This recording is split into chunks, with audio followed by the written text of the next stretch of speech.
texto, capítulo 19, Alcançar a paz. Parte D, o quarto obstáculo, o medo de Deus. O que verias sem o medo da morte? O que sentirias e pensarias se a morte não retivesse nenhuma atração para ti? Muito simplesmente te lembrarias do teu Pai, o Criador da vida, a fonte de tudo que vive, o Pai do universo e do universo dos universos, e de todas as coisas que estão até mesmo além.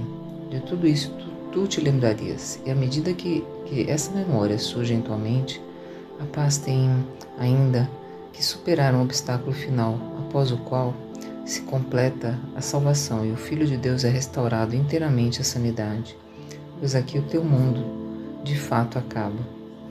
O quarto obstáculo a ser superado cai como um véu pesado diante da face de Cristo. Entretanto, à medida que a sua face se ergue além do véu, brilhando com alegria porque Ele está no seu amor, no amor do seu Pai, a paz afastará suavemente o véu e correrá para encontrá-lo e para afinal unir-se a Ele.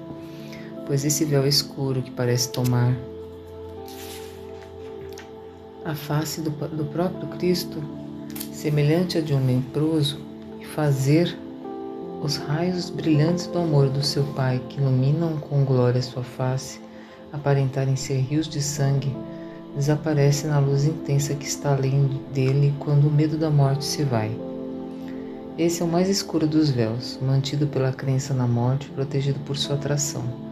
A dedicação à morte e à sua soberania é apenas o voto solene, a promessa feita em segredo ao ego, de nunca erguer esse véu, nunca se aproximar dele, nem nunca suspeitar que esteja ali. Essa é a barganha secreta feita com o ego para manter aquilo que encontra além do véu, para sempre apagado e sem ser lembrado.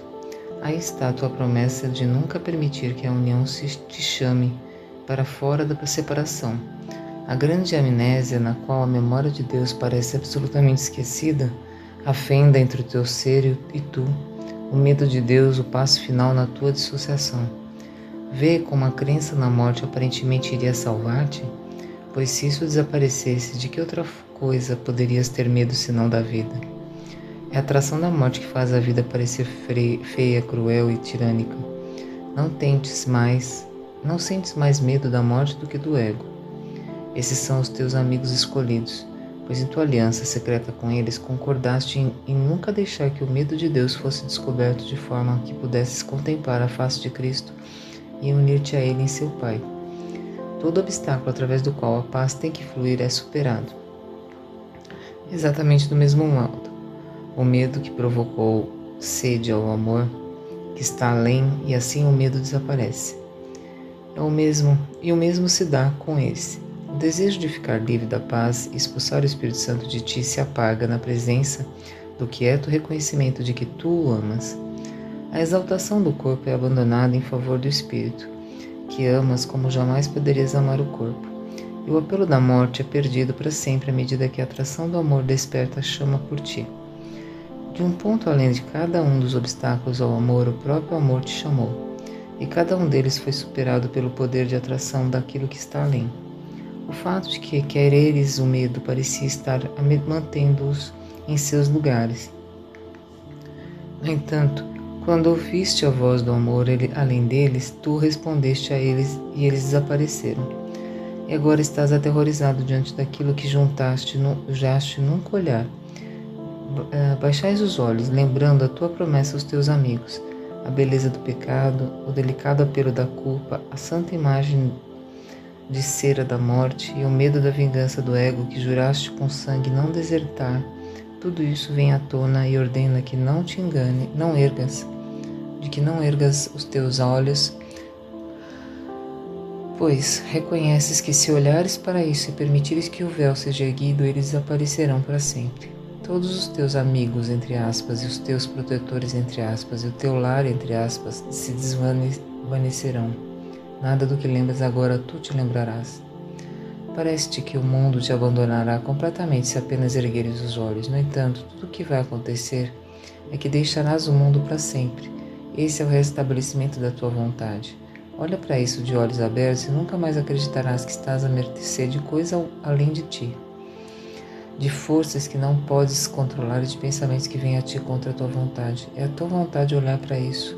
Nenhum desejo louco, nenhum impulso trivial para esqueceres novamente, nenhuma apunhalada de medo e nem o suor frio da morte parente podem se colocar contra a tua vontade, pois o que te atrai além do véu está também profundamente dentro de ti.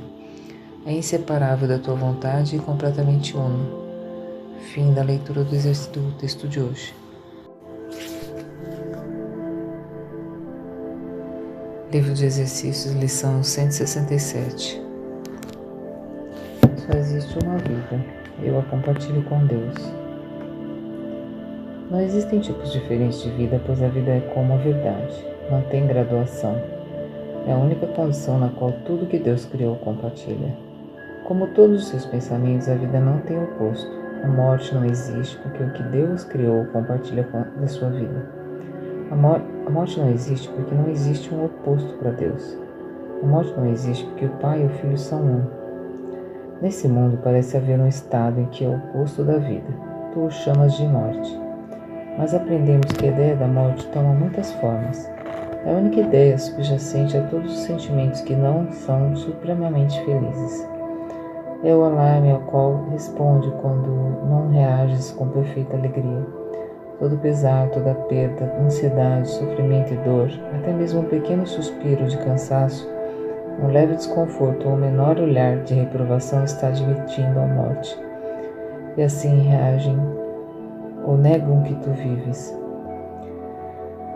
Pensas que a morte é do corpo. No entanto, é apenas uma ideia irrelevante ao que é visto como físico. O pensamento está na mente. Pode então ser aplicado segundo a direção da mente. Mas para haver mudança, é na sua origem que o pensamento tem que ser mudado. As ideias não deixam a sua fonte. A ênfase que esse curso dá a essa ideia se deve à sua centralidade nas nossas tentativas de mudar a tua mente sobre ti mesmo. É a razão pela qual podes curar. É a causa da cura. É por isso que não podes morrer. A verdade dessa ideia te estabeleceu como uno com Deus. A morte é o pensamento de que estás separado do teu Criador.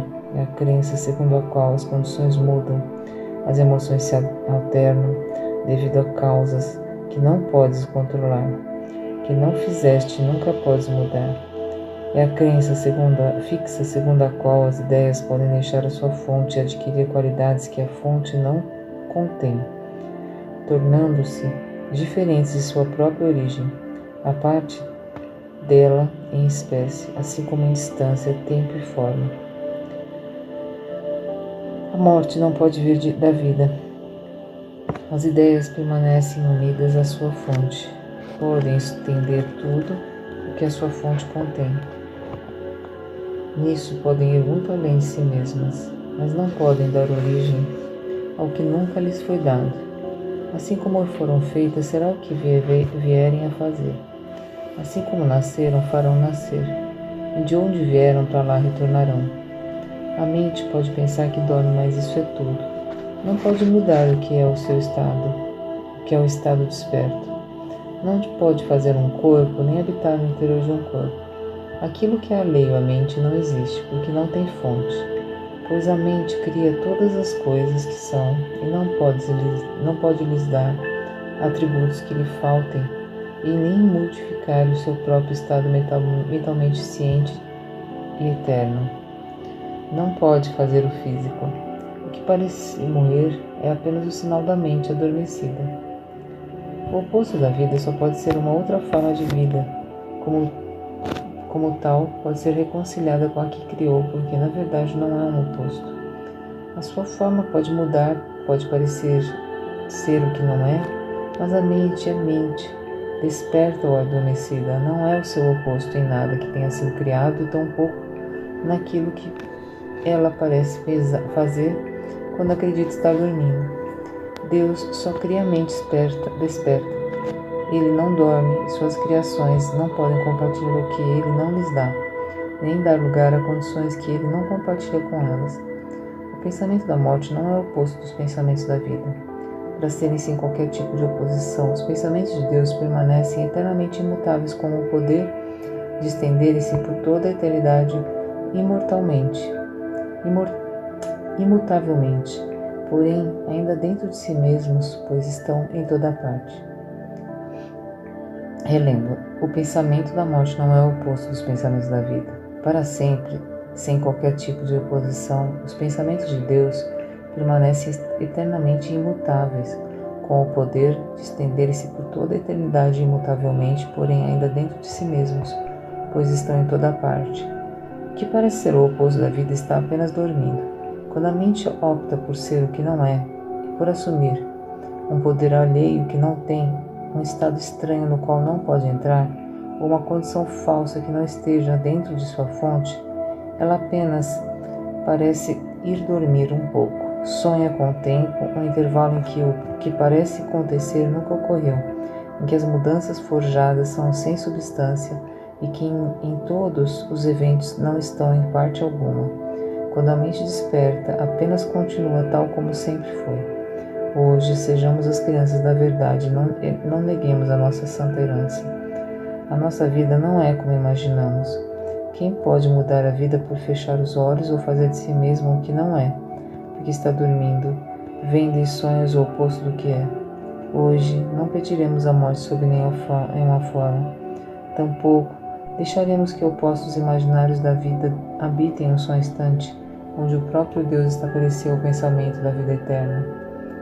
Hoje nos esforçamos para manter o lar santo de Deus tal como Ele estabeleceu e tal como a vontade de Deus determina que seja, para todo sempre. Ele é o Senhor do que pensamos hoje, e em seus pensamentos não tem opostos. Compreendemos que há uma só vida, e essa compartilhamos com Ele, com toda a criação e também com seus pensamentos, aos quais Ele criou numa unidade de vida que não pode se separar da morte e deixar a fonte da vida de onde veio. Nós compartilhamos uma vida porque temos uma só fonte, uma fonte da qual nos vem a perfeição que permanece sempre nas mentes santas que Ele criou perfeitas. Como éramos, agora somos e sempre seremos. A mente adormecida tem que se despertar ao ver a sua própria perfeição, espelhando tão perfeitamente o Senhor da vida, que ela se desvanece no que lá está refletido. E agora não é mais um mero reflexo. Vem a ser aquilo que é refletido, e a luz que faz com que o reflexo seja possível. Agora nenhuma visão é necessária, pois a mente desperta é aquela que conhece a sua fonte, o seu ser e a sua santidade. Fim da leitura de hoje.